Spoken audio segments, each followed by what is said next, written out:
বন্ধুগণ, যারা এই মুহূর্তে আমার চ্যানেলের সাথে আছেন, আমার আলোচনা শুনছেন, সবাইকে আমার অভিনন্দন জানিয়ে আমার আলোচনা শুরু করছি।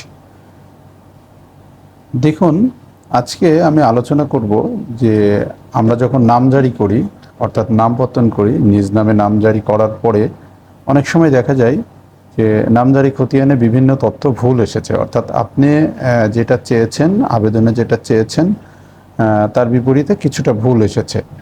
তো সেই ক্ষেত্রে সংশোধনীর বিষয়টা কি? যেমন দেখুন, আমি আপনাদের একটি নামজারি খতিয়ানের পর্চা আপনাদের সামনে দাখিল করছি।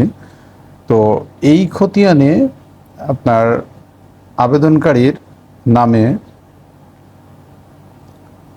তার থানা লেখা আছে 12 বাজার, কিন্তু এটা আসলে থানা হবে কালীগঞ্জ বা আদার্স, এই ধরনের বিভিন্ন তথ্য ভুল থাকতে পারে। সেই ক্ষেত্রে আপনি কি করবেন?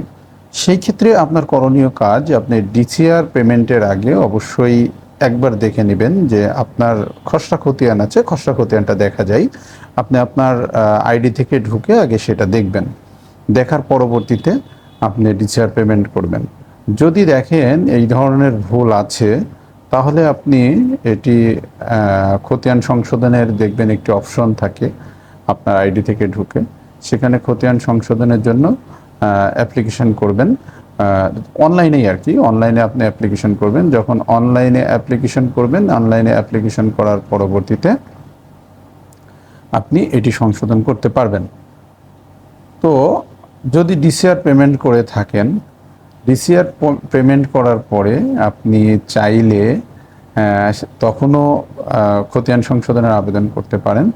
তবে এই ধরনের ভুল আপনারা আগে দেখে নেবেন, কারণ ভুলটি আগে দেখলে সংশোধনটি খুব সহজেই হয়। পরবর্তীতে আপনারা যখন সংশোধন করবেন, এটি সহকারী কমিশনার ভূমির আইডিতে চলে আসে। সহকারী কমিশনার ভূমির আইডিতে চলে আসার পরে এটি সংশোধন করা যায়।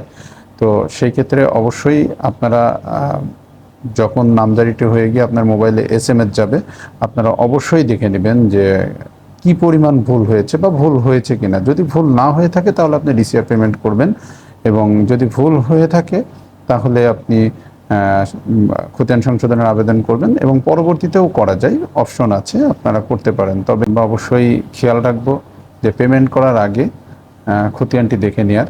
অবশ্য পেমেন্ট করার পরেও এটা করা যায়, তবে সুবিধাটুকু এইটুকুই যে আপনি পেমেন্ট করার আগে যখন করবেন, এটা অনেক সহজেই করা যায় আর কি।